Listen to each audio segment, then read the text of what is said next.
Hare Nama Hare Nama eva kevalam Kalo nasteva nasteva nasteva gatiranyata Hare Nama Hare Nama eva kevalam Kalo nasteva nasteva nasteva gatiranyata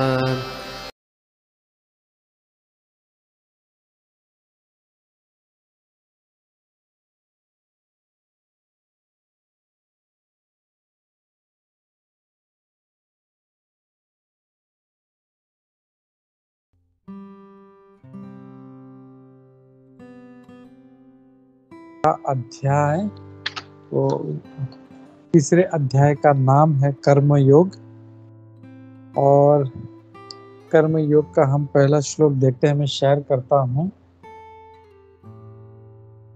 okay. Arjun उवाच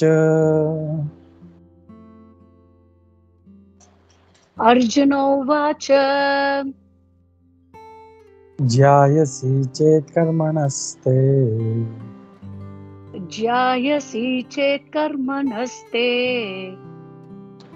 मता बुद्धिर्जनार्दन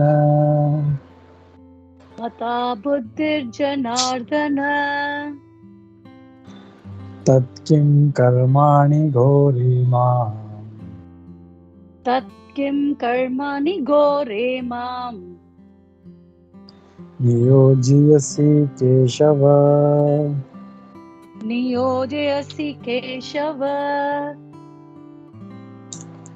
अर्जुन उवाच ज्यायसि चेत् कर्मणस्ते मता बुद्धिर्जनार्दन तत्किं कर्माणि घोरे माम् नियोजयसि केशव।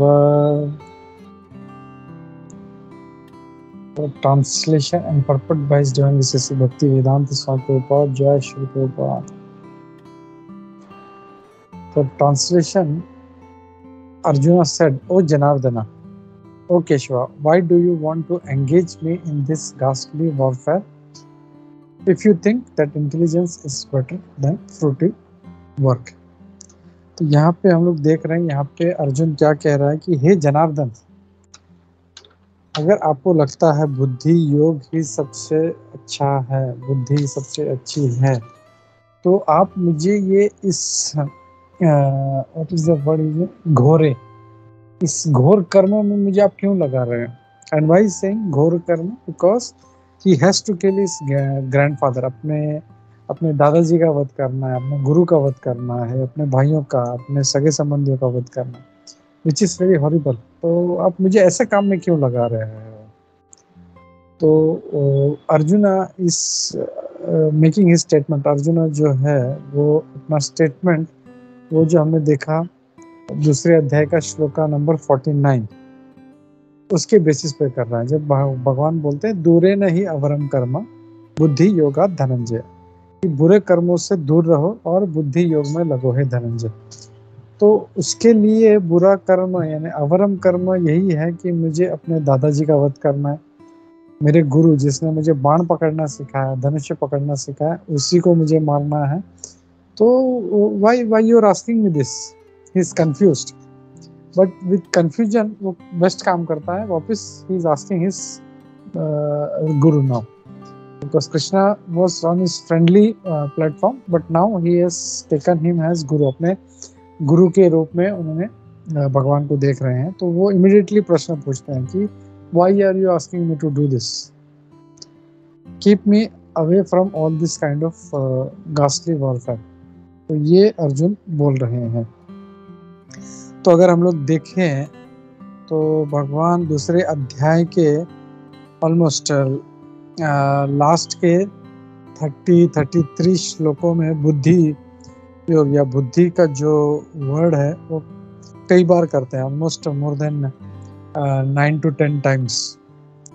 तो इसीलिए उसके दिमाग में ये आता है कि अरे बुद्धि जब यूज करनी है तो बुद्धि यही है कि मुझे ये सब नहीं चाहिए, मैं जो है जंगल में चला जाता हूँ, मैं वन में चला जाता हूँ, I don't want all of this.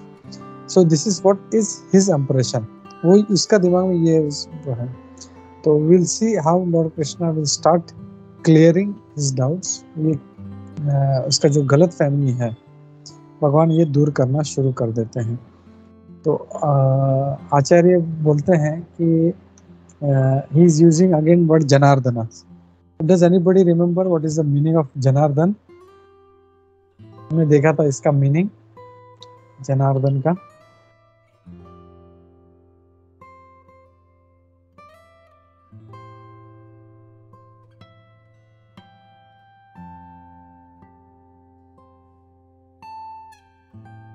Purposely I am asking because if we keep repeating then ये हम लोग को याद रहेगा।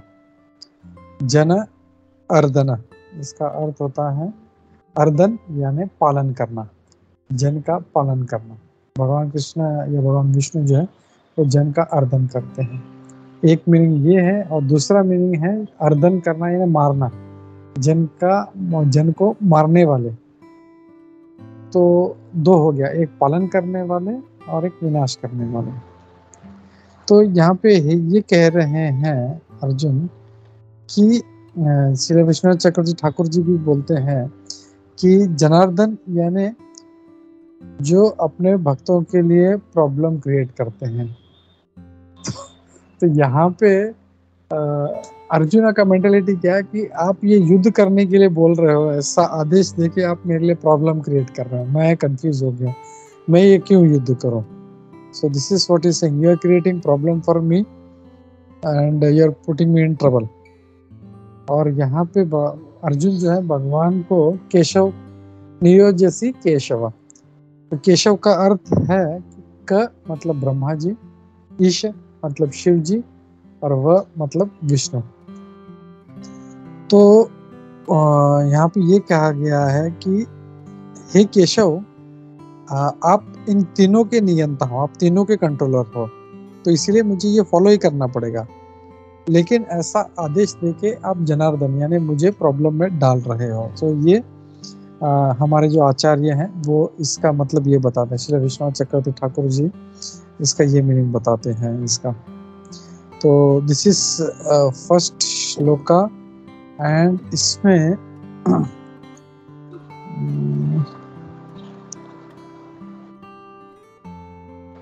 यहाँ पे प्रभुपाद जी बहुत अच्छा है, किसी परपट बहुत अच्छा एक पॉइंट यहाँ पे कह रहे हैं। जस्ट लेट मी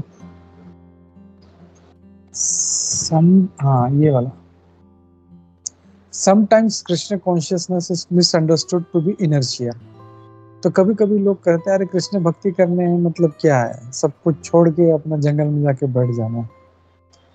तो ये सेम इंप्रेशन जो था ये अर्जुन का भी था, बोला मुझे बुद्धि योग करना है तो मैं यहाँ पे युद्ध क्यों कर रहा हूँ, मेरा यहाँ पे क्या काम युद्ध भूमि, मैं जंगल चले जाता हूँ। But that is not correct. Prabhupada ji कहते हैं कि विदाउट बीइंग ट्रेन्ड, ये वाला सेंटेंस, विदाउट बीइंग ट्रेन्ड, अगर हम लोग कृष्ण कॉन्शियसनेस के तत्वों में अगर हम लोग ट्रेन नहीं हैं तो विल जस्ट बी डिस्टर्बेंस। और जैसे एग्जाम्पल हम देखें, कोई पुलिस वाला है, वो उसका क्रिमिनल मेंटेलिटी है, इज जस्ट, और वो पुलिस वाला बन जाता है तो he is just going to be a trouble for the society. वो पुलिस का काम नहीं करेगा, वो जो है ऐसे जो क्रिमिनल मेंटेलिटी वाले हैं उनको उनकी मदद करेगा, बिकॉज उसका एटीट्यूड ही वैसा है। वैसे ही अगर कोई जंगल में भी चला जाए, वो भक्ति के बारे में तो पता है नहीं, उसने पूरा लाइफ एंजॉयमेंट किया है, तो वो जब जंगल में जाएगा तो उसका कॉन्शियसनेस भी यही रहेगा कि कैसे मतलब जो है मतलब he will not be able to focus, तो भक्ति पे ध्यान नहीं दे पाएगा और बार बार उसका जो मन है वो इंद्र तृप्ति की तरफ खींचता रहेगा। तो ये पॉइंट है जो हम लोग को इसमें प्रभुपाद जी थोड़ा सा डिटेल में समझा रहे हैं, which is to be understood. और यही जो डाउट है अर्जुन का ये भगवान कृष्ण आगे भी क्लियर करने वाले। तो आज के जो ये 2 श्लोक हैं, हम लोग दूसरा भी देख लेते हैं क्विकली, 3.2 भी। इसमें यही है कि मैं क्या करूं, इसका जो कंफ्यूजन है अर्जुना का, व्हाट शुड आई डू, ये हम लोग देखते हैं दूसरे वाले श्लोक। श्लोक नंबर 2, व्यामिश्रिणेव वाक्येन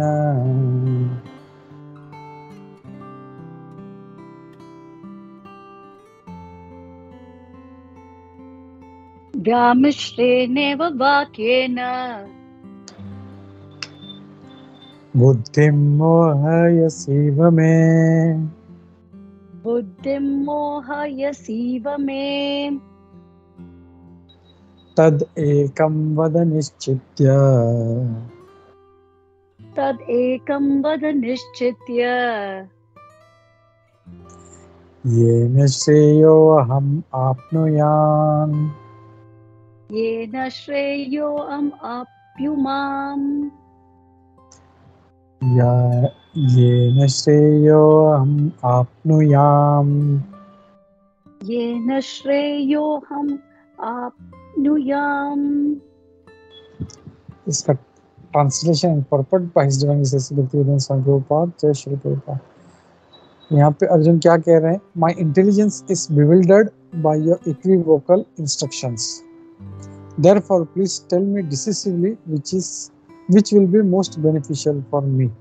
तो यहाँ पे हम लोग देख रहे हैं अर्जुना कंफ्यूज्ड है। क्या कह रहा है, व्यामिश्रिणेव, it's combination. You are saying, पहले मुझे बोला कि बुद्धि योग करना है और अब मुझे बोल रहे हैं मुझे युद्ध करना है, तो मैं क्या करूं, ये आप दोनों इंस्ट्रक्शंस दे रहे हो। तो I am bewildered by your equivocal instructions, तो आप दोनों बोल रहे हो, तो मैं समझ नहीं पा रहा हूँ, मैं कंफ्यूज हो गया हूँ। तो प्लीज तद एकम वद निश्चित्य, डेफिनेटली डिसिसिवली आप डिसाइड करके मुझे बताओ, ये न श्रेयो अहम, मेरे लिए क्या श्रेय है ये आप मुझे बताओ। आप तो यहाँ पे अर्जुन जो है वो भगवान को बोल रहा है कि यू आर कंफ्यूजिंग मी, मुझे दोनों इंस्ट्रक्शंस दे रहे हो, बुद्धि योग भी करने बोल रहे हो और वॉर भी करने बोल रहे हो, अपने स्वजनों का युद्ध भी वध भी करने के लिए बोल रहे हो, तो मैं क्या करूं। तो आई एम कंफ्यूज, मुझे पता नहीं चल रहा है, तो please help me, please tell me what should I do. तो यहाँ पे जो है अर्जुना इज मतलब जो है उसका बुद्धि काम नहीं कर रहा है, वो मोहित हो गया है और ये कह रहा है कि कैसे मैं जो है दोनों चीज़ों का पालन करूं।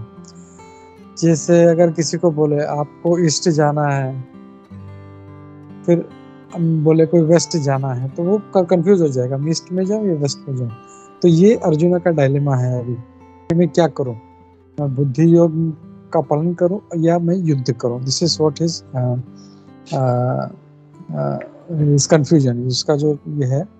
तो ये हम लोगों को आज के इन 2 श्लोकों में दिखने मिलता है और हम लोग देखेंगे आगे भगवान जो है उसका ये कंफ्यूजन कैसा है। इवन जनरली हम लोग एक जनरल टर्मिनोलॉजी किसी भी से लोग से पूछो, बोले भक्ति करनी है, हाँ भक्ति करनी है तो ठीक है, चलो हिमालय पे चलते हैं, या तो फिर या बूढ़ा होने के बाद में 60 साल के बाद करते हैं। वाई?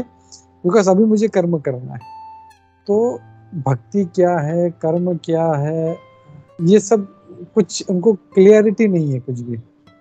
कर्म मतलब कुछ भी करना कर्म है उनके लिए, अपने शरीर का पालन करना कर्म है, अपने बच्चों का, अपने घर वालों का पालन करना कर्म है। तो चोर भी जो है वो चोरी चकारी करके लूटपाट करके वो अपना घर का पालन कर रहा है, तो is that karma? No. So we have to be clear, हमारे जो डेफिनेशंस जो है भगवान क्या कह रहे हैं, यानी कर्म क्या है, भक्ति क्या है, ये हम लोग जब समझेंगे तो हम लोग इसको अच्छे से मिक्स करके अपना लाइफ जी सकते हैं। तो ये हम लोग आज के इन 2 श्लोकों में हम लोग को देखने मिलता है। तो I will stop here and if there is any questions, any doubts, हम लोग देखते हैं। हरे कृष्णा। भगवद गीता यथारूप की जय, श्री प्रभुपाद की जय, इस्कॉन गुरुवृंद की जय। हरे Krishna. Hare Krishna Prabhuji, I had a question. So Sankhya Yoga में Krishna is actually giving the summary of what needs to be done and all that overall, but he just gives a glimpse of each of Karma Yoga or Buddhi Yoga, and then he expands on each of those later on. Can we understand it that way? Actually Sankhya yoga का मतलब है analytical study, which is gyan section. What is Atma, what is Paramatma, what is body, this kind of things. So that has been elaborated in Gyan section. So that is. Then after that he comes to Karma Kanda section, and then he comes to Karma Yoga section. Like do everything without any expectations. Does that clear your doubt, Mataji? Yes, Prabhuji. So he touches on all of this in chapter 2, and then the subsequent chapters expand on each of those in detail. Okay. Yeah. If we see, अगर हम लोग दूसरा अध्याय का अगर हम लोग देखते हैं, the heading of second chapter is contents of Gita summarized. Right. तो the whole जो सारा भगवद गीता है, ज्ञान कांड है, ज्ञान है, ज्ञान योग है, भक्ति योग है, सांख्य योग है, everything is there in second chapter. Okay. Everything is there in second chapter. And then after telling whole thing, then Arjuna is confused. मैं क्या करूँ अभी? And then from third he starts asking question. Okay, whether I should do this. Then Krishna starts saying, नहीं, ये करना, ये नहीं, ये करना. Hare Krishna. Okay, Prabhuji. Hare Krishna. Thank you. Thank you, Mataji.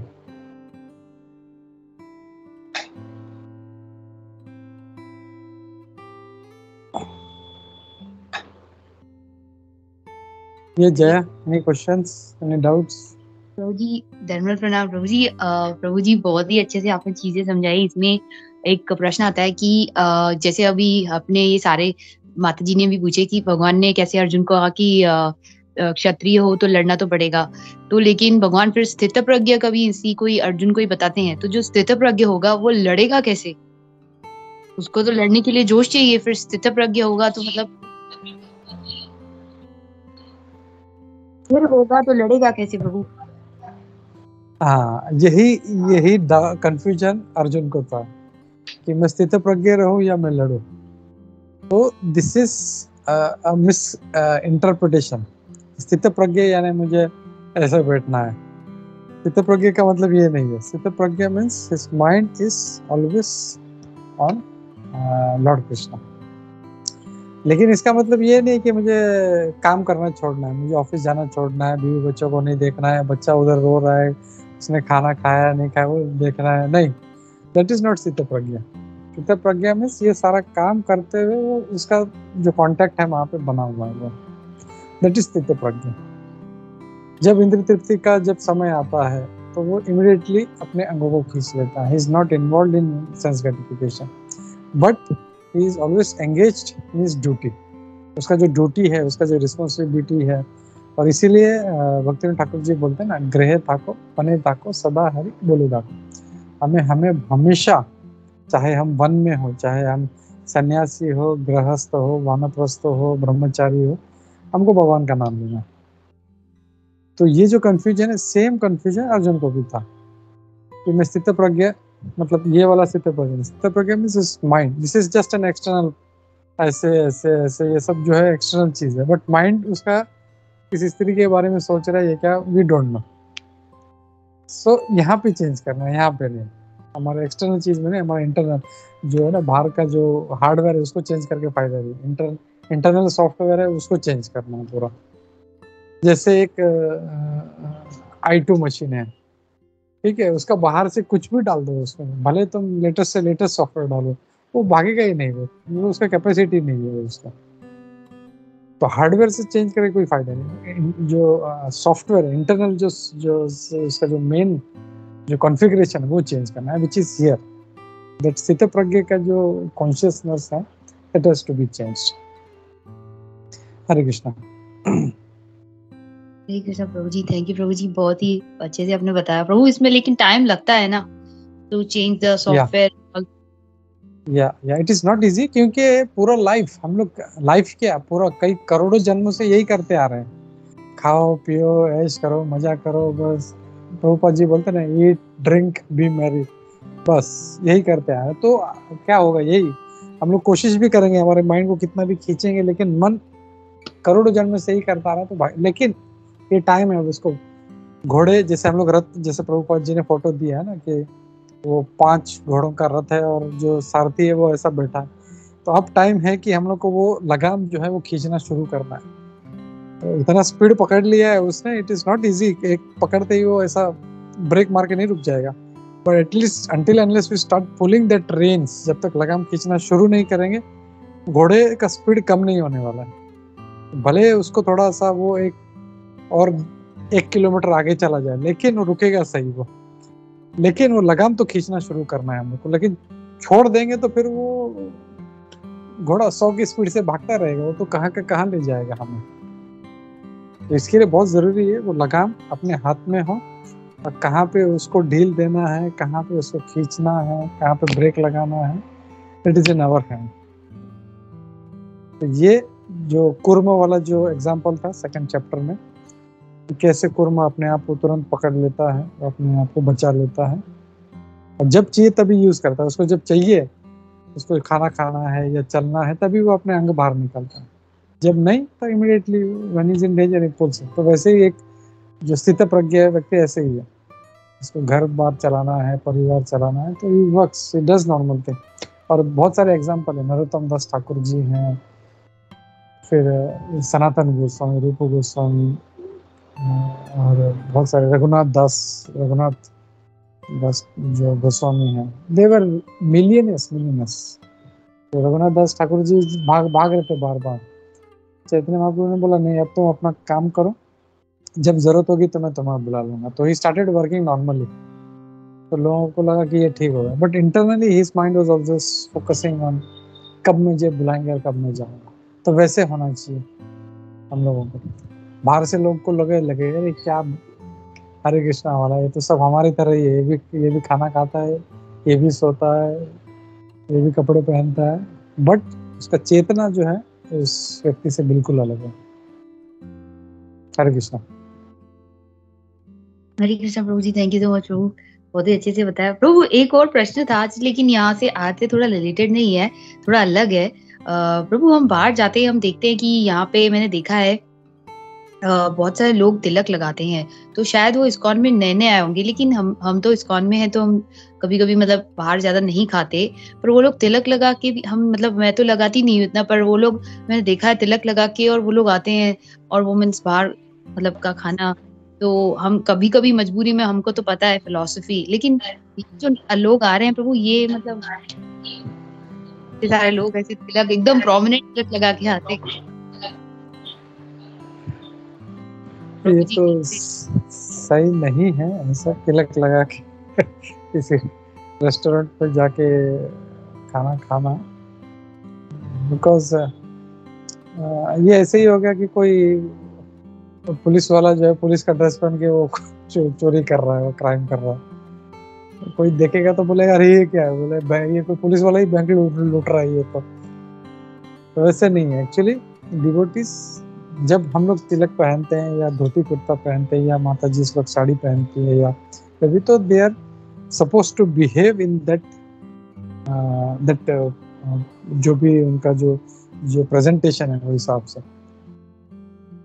एक जो है हम लोगों पर बंधन हो जाता है कि अगर मैंने पुलिस का यूनिफॉर्म पहना है तो मैं फिर गलत काम नहीं कर सकता। तो वैसे ही हम लोग जब तिलक पहनते हैं या धोती कुर्ता पहनते हैं, फिर जाके हम लोग फिर मॉल में, मैं रिसेंटली अभी मैं बच्चों के साथ गया था, फैमिली के साथ मैं गया था, तो मैं देखा वहाँ पे एकदम मतलब पूरा जैसे वृंदावन में होता है ना, पूरा धोती एकदम पूरा मस्त धोती पहन के एकदम बड़ा तिलक लगा के एक यंग लड़के, they are very young, but वो यंग लड़की थे, तो I thought maybe they are not so very, तो लेकिन वैसा करते हैं तो then gives an wrong impression, बोला ये हरे कृष्णा वाला भी क्या है मूवी देखने के लिए धोती कुर्ता पहन के तिलक लगा के doesn't look good, तो नहीं होना चाहिए ऐसा। कि जैसे मैं कभी जाता हूँ, इन केस ऑफ इमरजेंसी कभी होता है जब मैं जाता हूँ या बच्चों के साथ कभी जाता हूँ, ऐसा नहीं मैं नहीं जाता, मैं जाता हूँ मॉल में भी जाता हूँ उनके साथ, कभी हम लोग बाहर भी खाने जाते हैं, बट देन फिर आवर अटायर इज अदर। ऐसा धोती कुर्ता पहन के और इतना बड़ा तिलक लगा के फिर मैं मॉल में नहीं जाऊंगा मैं। At least I will change my attire because that will give a totally wrong impression on other people। है ना प्रभु जी, वही जनरल पब्लिक पे वही प्रभु, मैं भी वही सोच रही थी कि मतलब क्योंकि शायद ये लोग न्यूफाइट हैं या नए नए आए हैं इस्कॉन में, तो सबको तिलक लगा हुआ देख के फिलोसफी तो इतना अभी समझे नहीं है, बस अच्छा लग गया धोती कुर्ता दे वेयर इट, बट उसका क्या इम्पोर्टेंस है वो भी हम लोग को समझना है। What is the importance of it? या प्रभु, मतलब तिलक तो मैंने देखा तो वही, जैसे आपने बताया कुछ यंगस्टर्स को देखा था वही तिलक लगा के खाने आए थे, और एक कल थी वो तिलक लगा। एक बार तो मैंने एक प्रभु जी को देखा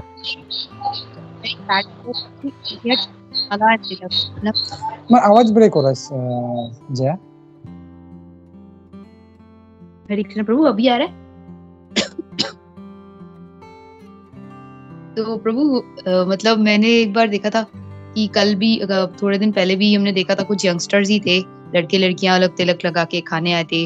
फिर कल भी मैंने देखा, मतलब इतना प्रोमिनेंट तिलक था उस लेडी का, और एकदम बिंदास वो आई और उन्होंने कहा ये मुझे समोसे दे दो। और फिर कुछ टाइम पहले तो मैंने एक प्रभु जी को, मतलब एक पर्सन को देखा था, उन्होंने तो नॉर्मल फॉर्मल कपड़े ही पहने थे लेकिन तिलक लगा के आए थे, और उन्होंने तो कंठी माला भी पहनी थी। तो मैं सोचा कि पता नहीं ये कौन से उसमें से क्या है, शायद इनमें भी वो तिलक करते होंगे और वो भी खाने आए थे। मैंने कहा पता नहीं स्वामी नारायण है क्या, वो भी हमारे जैसा तिलक लगाते हैं क्या, पता नहीं चलता ना प्रभु वो तो। और उनके मैंने गले में कंठी माला भी देखी, तो मतलब किसी को फिलॉसफी क्लियर नहीं होगी, भले वो धोती कुर्ता नहीं पहने पर कंठी माला तो हमको पता है, और तिलक भी उससे भी हम पहचान सकते हैं। तो जनरल पब्लिक पे कैसा वो आता है कि हाँ अच्छा ये भी बाहर खाते हैं, मतलब पता नहीं प्रभु कैसे ये।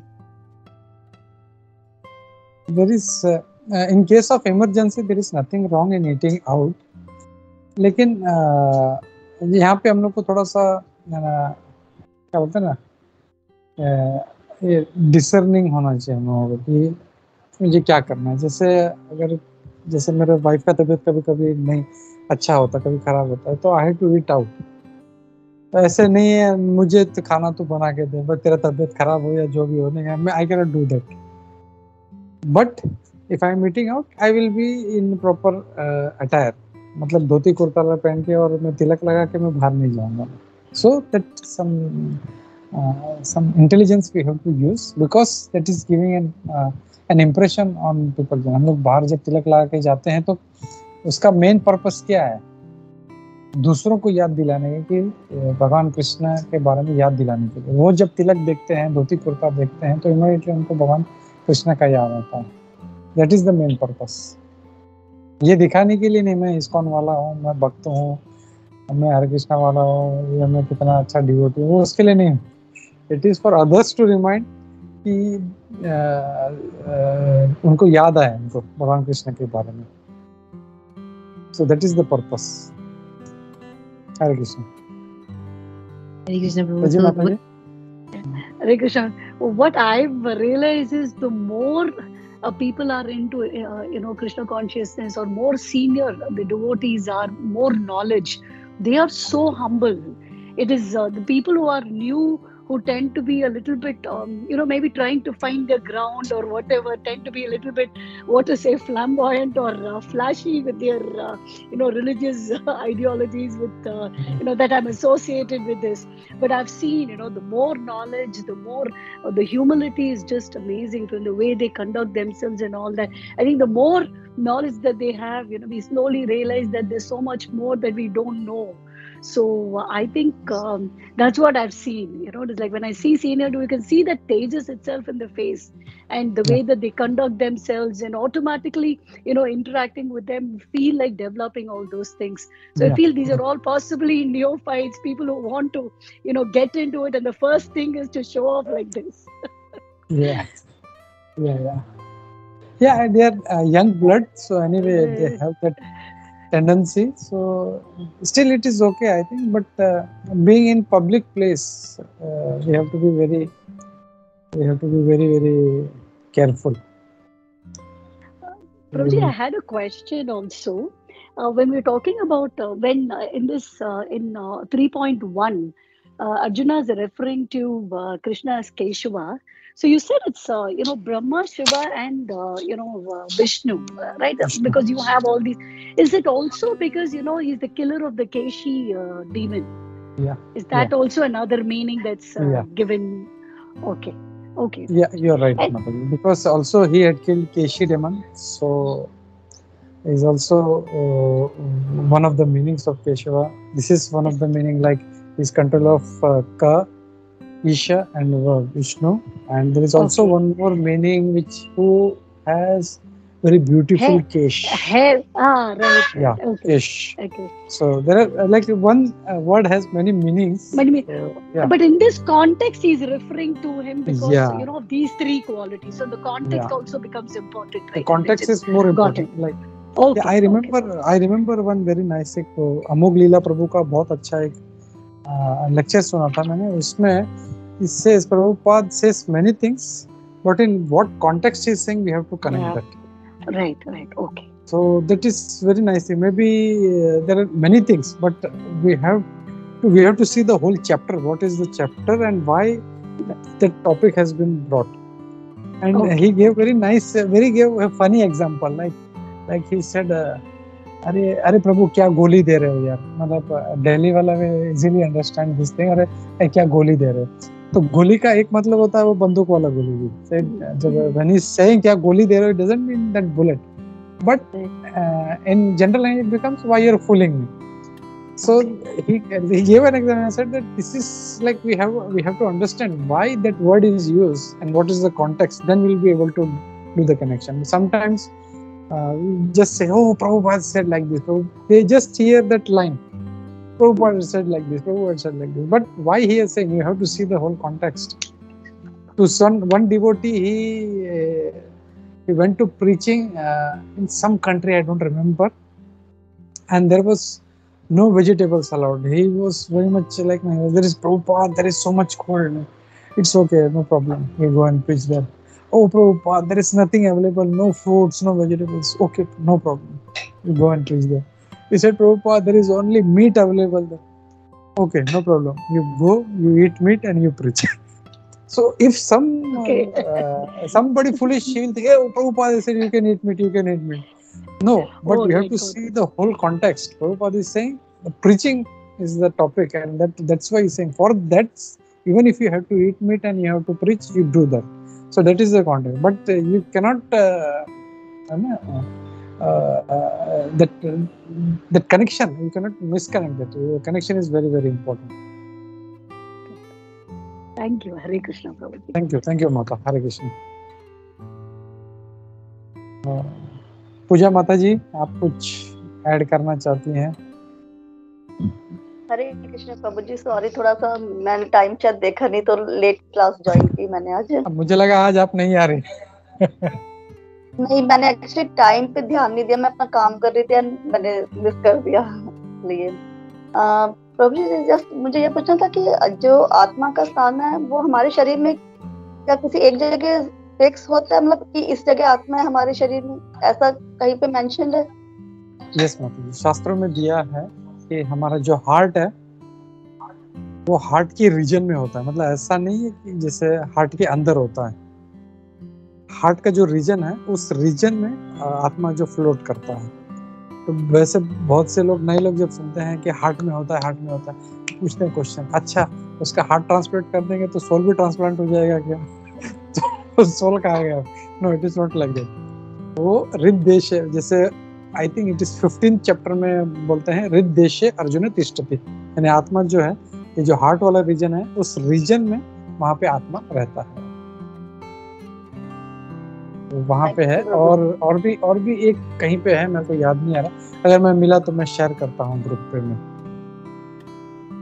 एक्चुअली मैंने कहीं पे सुना था रिसेंटली कि आत्मा हमारे दोनों जो भौहें होते हैं उसके बीच में स्थित होती. मुझे थोड़ा सा इसलिए कंफ्यूजन हुआ था क्योंकि मैंने आपसे अलग सुना था इस बारे में, ये हृदय में ये जो होती है।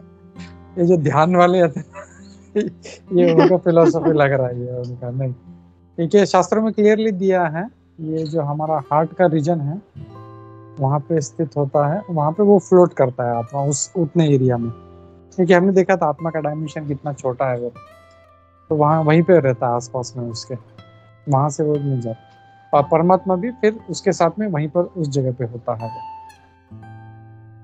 तो ये है, बट बाकी कहीं पे नहीं है।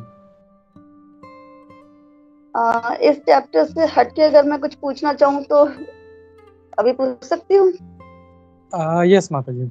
या प्रभु जी, मुझे ये पूछना था कि उस समय पे उस टाइम पे क्या अर्जुन ही सबसे बड़े भक्त थे श्री कृष्ण जी के, या कोई और भी उनसे बड़ा भक्त था?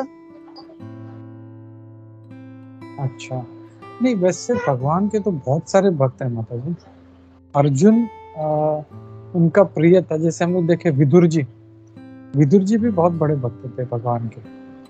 फिर पितामह भीष्म, वो तो इतने बड़े भक्त थे, वो एक 12 महाजनों में से एक गिने जाते हैं। तो जैसे अलग अलग रस होता है, हमने देखा ना 5 प्रकार के रस हैं, तो अलग अलग रस में हर कोई भक्त जो है उनसे व्यवहार करता है। तो अर्जुन जो थे वो साख्य रस में होने के कारण जो थे वो अर्जुन उनके कभी कभी गले में हाथ डाल के चलते थे, तो ऐसा लगता है कि अरे ये बहुत है। लेकिन क्या भक्ति जो है वो एक हमारा भगवान के साथ एक पर्सनल रिलेशन है हमारा, हर किसी का, आपका मेरा, हर किसी का, और वो सिर्फ भगवान ही जानते हैं कि मतलब कितना ये मेरे से क्लोज है या कितना ये मेरा भक्त है। तो ऐसा नहीं है कि कोई ऊंचा है कोई नीचा है, हाँ मतलब रस के हिसाब से थोड़ा बहुत फर्क होता है, तो वो भक्ति कितना कर रहा है उसके हिसाब से फिर वो ऊंच नीच होता है। जैसे शास्त्र में कहा गया है कि जो गोपियां हैं वो भगवान की सबसे श्रेष्ठ भक्त हैं, वो वहां पे अर्जुन भी नहीं आएंगे। तो गोपियां हैं भगवान की वो सबसे उच्चतम जो है, और उसमें भी जो है जो श्रीमती राधा रानी जो गोपियों की टॉप मोस्ट है, भक्ति रसामृत सिंधु में ये वर्णन दिया है पूरा श्रील रूप गोस्वामी जी ने, कि कैसे कौन से सबसे श्रेष्ठ भक्त हैं।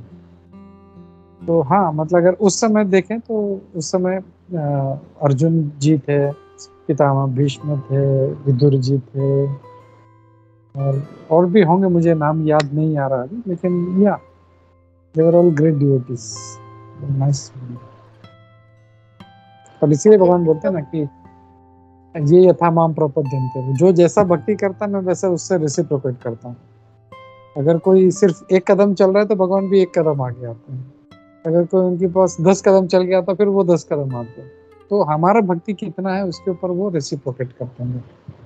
तो इसके लिए हम लोग को प्रयास करना चाहिए कि हम बेस्ट से बेस्ट जो है हम लोग सबसे अच्छा प्रयास कर सके हम लोग। जब प्रभु जी, जब श्री कृष्ण जी ने अपना देह त्यागा था तो पांडवों ने भी अपना राज्य उनको देकर, परीक्षित महाराज को त्याग देकर उन्होंने स्वर्ग के लिए सशरीर जाना निर्णय लिया था। पर वो स्वर्ग क्यों जाना चाहते थे? क्योंकि अगर कृष्ण जी से मिलना है तो फिर तो उनको वैकुंठ के लिए, मोक्ष के लिए कोशिश करने पर वो लोगों ने स्वर्ग जाना निश्चय किया था एंड में, जब अपना राज्य को छोड़ त्याग कर। ओके, पहला तो जो स्टेटमेंट थोड़ा आपसे मैं करेक्ट करना चाहता हूँ, भगवान कृष्ण ने देह छोड़ा नहीं था उन्होंने, भगवान अपने देह के साथ में ही गए थे वो, क्योंकि वो भगवान है ना, वो मतलब हमारी तरह मनुष्य तो है नहीं वो कि हमको देह त्यागना पड़ेगा, ये देह त्यागेंगे तो फिर हम लोग आगे जाएंगे, नहीं ऐसा नहीं, वो तो स्वयं भगवान है। ब्रह्मा जी बोलते हैं कि इनसे श्रेष्ठ कोई नहीं है, ईश्वर परम कृष्ण सच्चिदानंद विग्रह। तो फिर तो क्यों देह त्यागेंगे, उनको जरूरत क्या, मतलब उसमें हमारे में अंतर है, मेरे में मेरे आत्मा और देह में फर्क है, वैसा उनका नहीं है। उनका जो है आत्मा ही देह है, देह ही आत्मा है उनका। ऐसा उनमें कोई फर्क नहीं कि ये उनका बाहर शरीर है, अंदर खून है, मांस है, मज्जा है, हड्डी है, ऐसा उनका नहीं है भगवान। उनका देह आध्यात्मिक है, इस ट्रांसेंडेंटल बॉडी उनका, तो उसमें फर्क नहीं, तो इसके लिए वो उसमें गए थे। और दूसरा जो था ये स्वर्ग का जो है, ये मतलब ऐसे, मतलब मैंने शास्त्र में पढ़ा है कि मतलब स्वर्ग का नहीं, वो बस जैसे उनको पता चला भगवान नहीं रहे, उन्होंने अपना सब कुछ छोड़ दिया, बोला हमको नहीं रहना, और वो क्या बोलते हैं ना, मोक्ष के लिए निकल पड़े। मतलब ये नहीं कि मुझे स्वर्ग जाना, स्वर्ग जाने के लिए वो नहीं निकले थे वो। मैं इसका एग्जैक्ट मैं रेफरेंस ढूंढ के मैं आपको ये बात बताता हूँ, भागवतम में भी है ये। तो एग्जैक्टली वर्डिंग्स क्या है वो निकाल, बट उनका उद्देश्य स्वर्ग बिल्कुल नहीं था। कुछ टाइम के लिए गए थे वहां पे, ये जो थे युधिष्ठिर महाराज जो, लेकिन that was just for fraction of A second था उनका। उनका जो था डेस्टिनेशन था क्योंकि भगवान के ही संगी हैं, पार्षद हैं, तो उनके साथ में ही रहते हैं। तो एग्जैक्टली मैं चेक करके मैं आपको बताता हूँ ये। हाँ, वही मुझे थोड़ा सा लगा था कि वो अगर इतने करीब थे भगवान के, वो तो साक्षात उनके साथ रहे हैं, सब कुछ उनको गीता सुना भी है, तो उनका तो फिर उद्देश्य अलग होना चाहिए, स्वर्ग तो नहीं होना चाहिए उनका उद्देश्य, जो ज्यादातर मेंशन नहीं, किया हुआ है कई जगह पे। यानी उनका ही क्या, किसी भी भक्त का स्वर्ग तो उद्देश्य होता ही नहीं है। स्वर्ग तो जाने दो, स्वर्ग से जो ऊपर का जो है मोक्ष, यानी भगवान में लीन होना, वो भी नहीं चाहते। वो तो बोले कि वो तो और भी बेकार है, नरक के समान है, तो वो उनको बिल्कुल नहीं चाहिए उनको। तो उनका उद्देश्य होता है सिर्फ भगवान की सेवा में कैसे करो। मम जन्मनि जन्मनीश्वर भवताद भक्ति अहित की, मैं सिर्फ आपका सेवा करना चाहता हूँ बस। चाहे फिर नरक में भी जाना पड़े तो मैं नरक में भी चला जाऊंगा, लेकिन मुझे सिर्फ सेवा करना है। या एक मिनट, कुंजेश्वरी कुछ ऐड करना चाहती है। यस, हरे कृष्णा कुंजेश्वरी। हरे कृष्णा। जब युधिष्ठिर महाराज को पता चला कि भगवान गए हैं अपने धाम वापस, जब अर्जुन आए द्वारका से, तब उन्होंने भी कहा कि अभी हमारा इस धरती पर रहना संभव नहीं है, हम लोग ये सब भोग नहीं सकते, क्योंकि भगवान ने कहा था कि आप राज करो, ये सब संभालो, इसलिए वो कर रहे थे, उन्हें उन सब के आसक्ति नहीं थी। और जैसे ही भगवान नहीं, तो उन्होंने द्रौपदी को भी नहीं पूछा और तुरंत अपना अंग वस्त्र निकाल दिया। सब भागवतम में आता है, अभी हमने फर्स्ट कैंटो कंप्लीट किया, उसमें भी था युधिष्ठिर महाराज का। तो उन्होंने तुरंत थोड़ा भी ये नहीं किया कि अभी परीक्षित महाराज तो बहुत छोटे थे, तभी से सब अपने मंत्रियों के ऊपर राज्य का भार छोड़ दिया और वानप्रस्थ के लिए निकल गए। ऐसे भागवतम में है कि उन्होंने वानप्रस्थ के लिए वहां से स्थलांतर किया।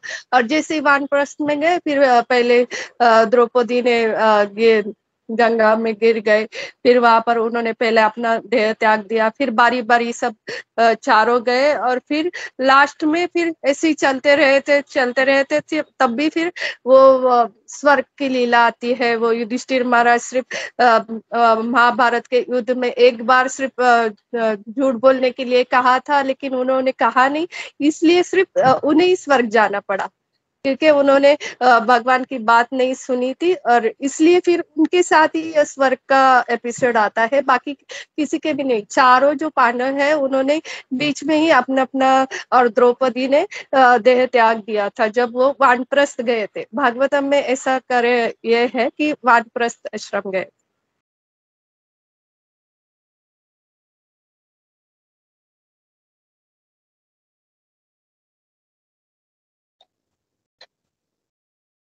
प्रभु, यू आर म्यूटेड। या सॉरी, मतलब मैंने भी कभी सुना नहीं है स्वर्ग वाला। कुंजेश्वरी उसने मतलब बहुत अच्छा ये उसको याद रहता है, तो उसने एक्सप्लेन किया कि कैसे ये था।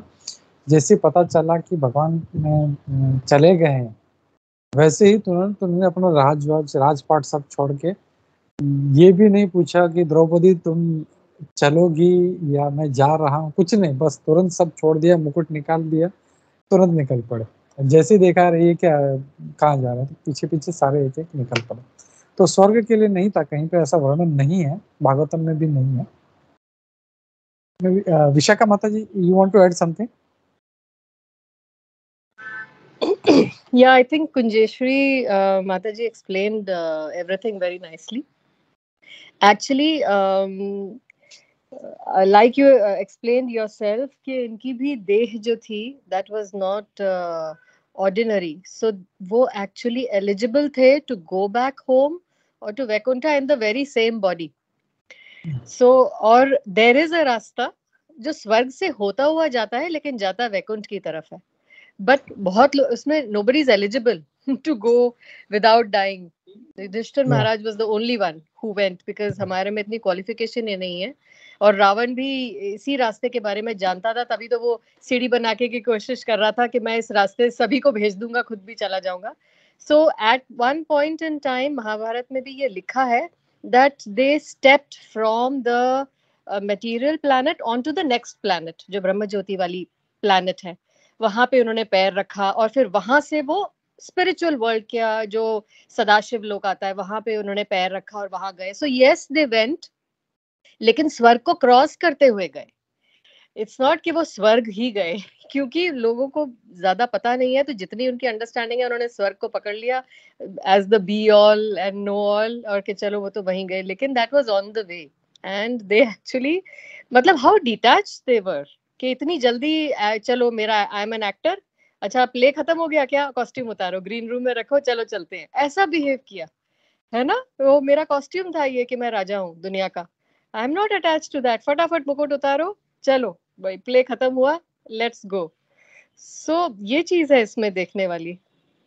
एंड एक्चुअली अच्छा किया इन्होंने जो ये क्वेश्चंस पूछे, it was so interesting to hear the answers. And even about the heart region that she asked, I'll just post that because Bhagavatam I was just reading and I came across that verse, हृदय देशे, हृदय के area में रहता है. Like you very nicely explain कि वो उस एरिया में रहता है, हृदय के अंदर नहीं रहता है, बिकॉज हृदय तो मटेरियल है, वो तो खत्म हो जाएगा, उसको दफना देंगे या जला देंगे. But spirit soul is sachchit and ananda, उसको तो ना काट सकते हो, नैनम छिंदंती शास्त्रे, ना जला सकते हो, कुछ नहीं कर सकते उसको. तो so this point about the Pandavas is important to know. And also ये बहुत, मतलब भगवान के बारे में हमें ऐसा भी नहीं कहना चाहिए कि देह त्यागी, बिकॉज देह उनकी है ही नहीं, तो वो त्यागेंगे क्या. He is made up of sachchit and ananda. So वो उसी, इनफैक्ट वो इस्कॉन ने फेमस की है वो पिक्चर, दैट पेंटिंग, कि जब उनकी लीला सारी समय यहाँ समाप्त हुई, तो कृष्णा इज फ्लाइंग इसी देह में, he is flying from planet earth and he is crossing स्वर्ग लोक, और वहां जो देवी देवता हैं उनको प्रणाम कर रहे हैं as he is crossing and flying and going upwards. जो प्लैनेट्स वो क्रॉस कर रहे हैं, वहां के देवी देवता आके उन पे फूल बरसा रहे हैं, उनके चरण छू रहे हैं, उनको प्रणाम कर रहे हैं और उनको विदा कर रहे हैं. So he actually flew back in full vision of all the Devi Devtas back to Golok Vrindavan. This is how he left, not that he died somewhere. And that picture is very nicely painted in ISKCON. So I just wanted to share that. I've never seen that, Mata. Can you share that picture, Mata? I've never seen it. हाँ, yes. वो I'll share that, Prabhu. He's they show him सभी planets cross करते हुए, कपड़े उनके हल्की breeze में उड़ रहे हैं, and he's going back home smiling.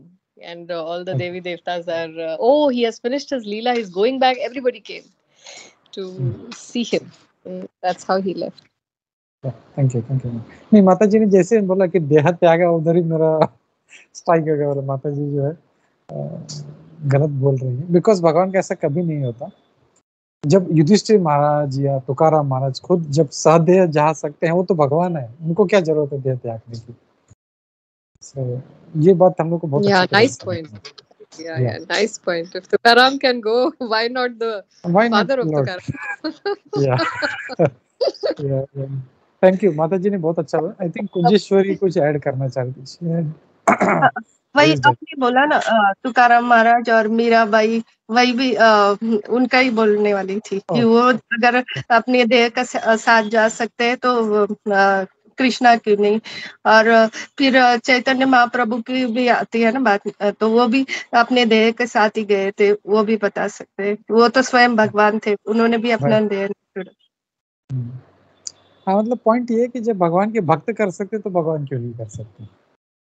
वो तो सर्वशक्तिमान है, तो व्हाई नॉट। या तो थैंक यू पूजा माता जी, बहुत अच्छा आपने प्रश्न पूछे और बहुत अच्छा टॉपिक्स निकल आया। सो थैंक यू माता जी।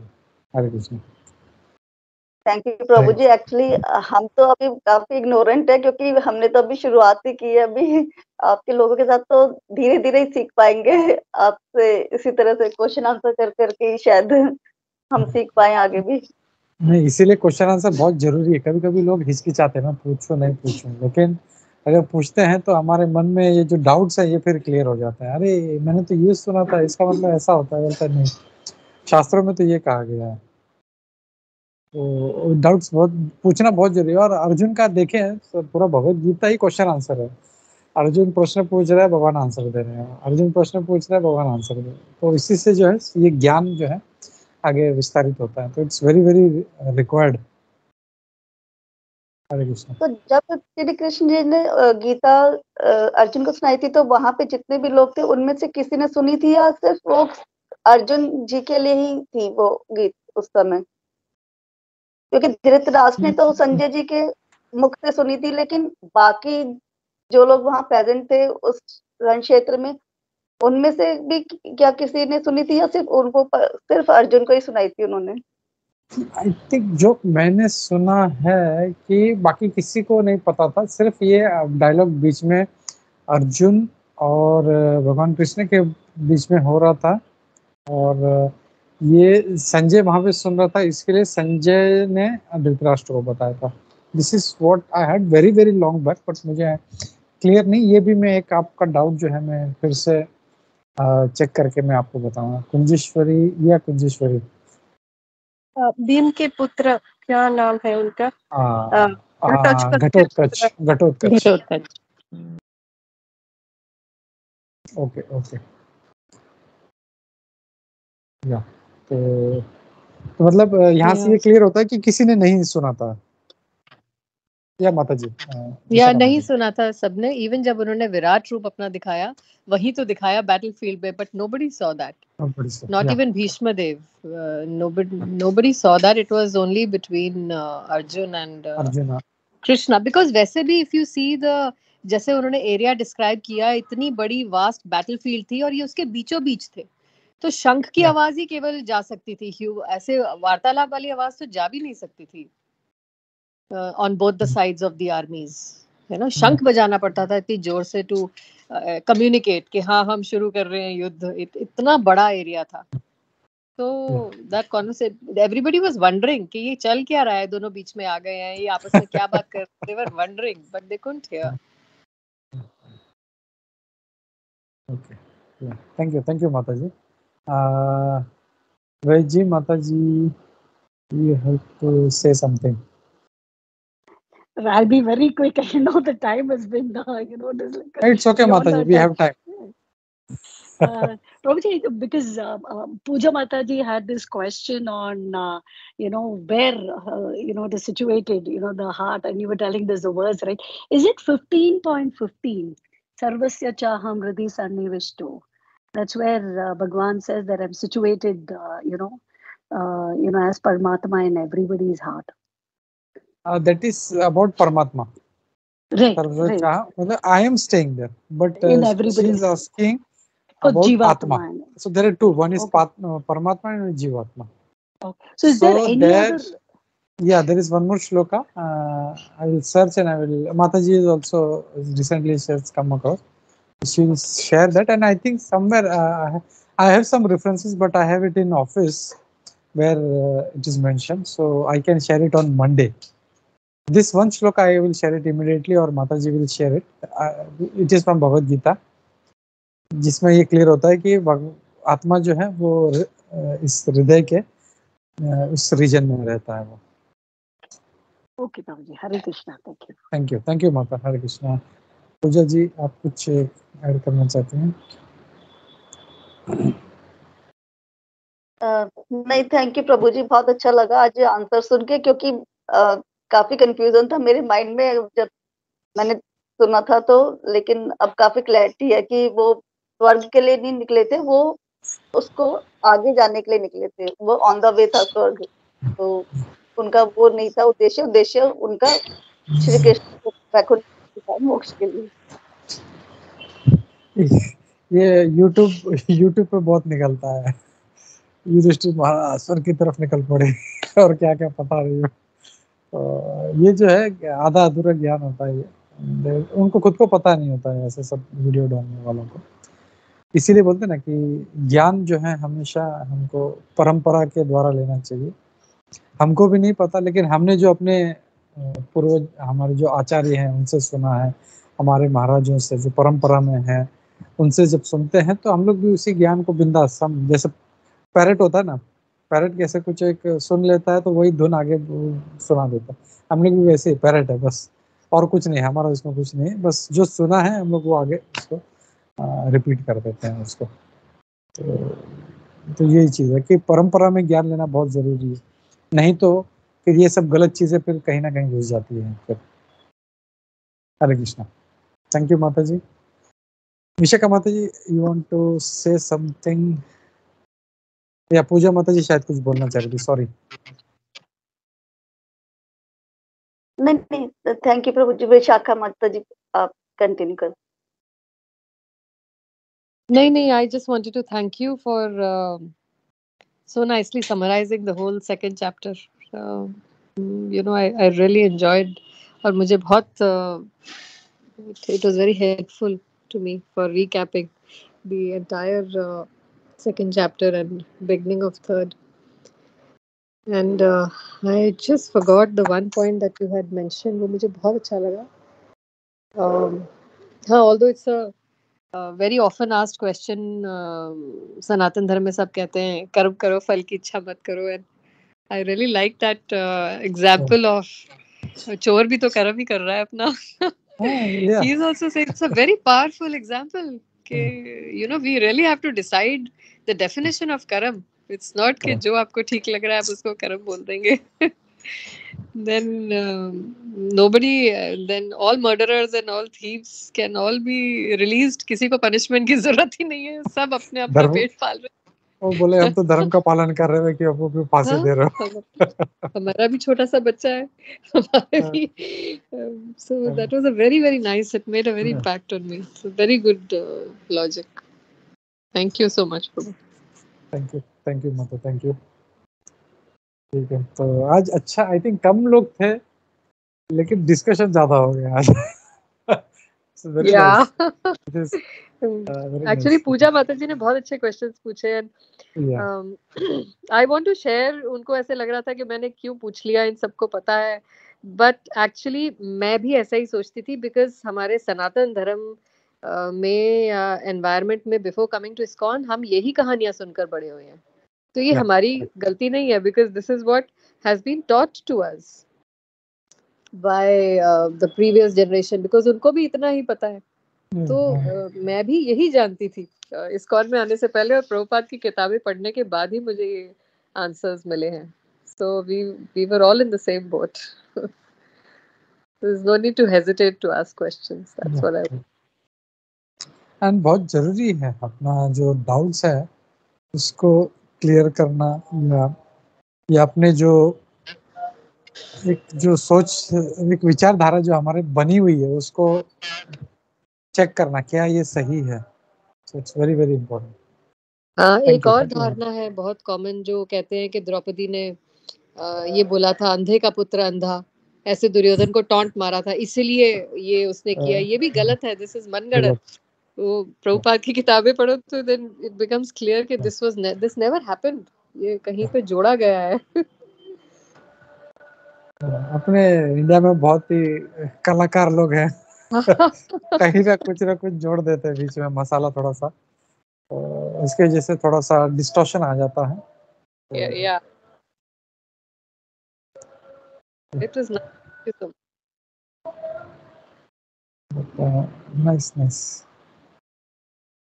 ठीक है, तो थैंक यू एवरीबॉडी, हम लोग रुकते हैं यहाँ पे। विशाखा माता जी, thank you for your darshan. Hare Krishna. Thank you everybody. Jaya ji, माता जी, Thank you. पूजा माता जी, विशाखा माता जी, सब सभी को दंडवत प्रणाम। हम लोग रुकते हैं यहाँ पे और नेक्स्ट वीक मिलते हैं। विल कंटिन्यू थर्ड चैप्टर से हम लोग शुरुआत करते हैं। मतलब आगे तीसरा श्लोक हम लोग देखते हैं। हरे कृष्णा। वंशा कल्पतरुभ्यश्च कृपा सिन्धुभ्यो च पतितानां पावनेभ्यो वैष्णवेभ्यो नमो नमः। आनंद कोटि वैष्णववृंद की जय, श्री गुरुवाद की जय, इस्कॉन गोविंद की जय, सभी इकट्ठे भक्त वृंद की जय। थैंक यू माता, थैंक यू। हरे कृष्ण। दंडवत प्रणाम। हरे कृष्णा, हरे कृष्णा, हरे कृष्णा, दंडवत प्रणाम। दंडवत प्रणाम। हरे कृष्ण प्रभु, दंडवत प्रणाम।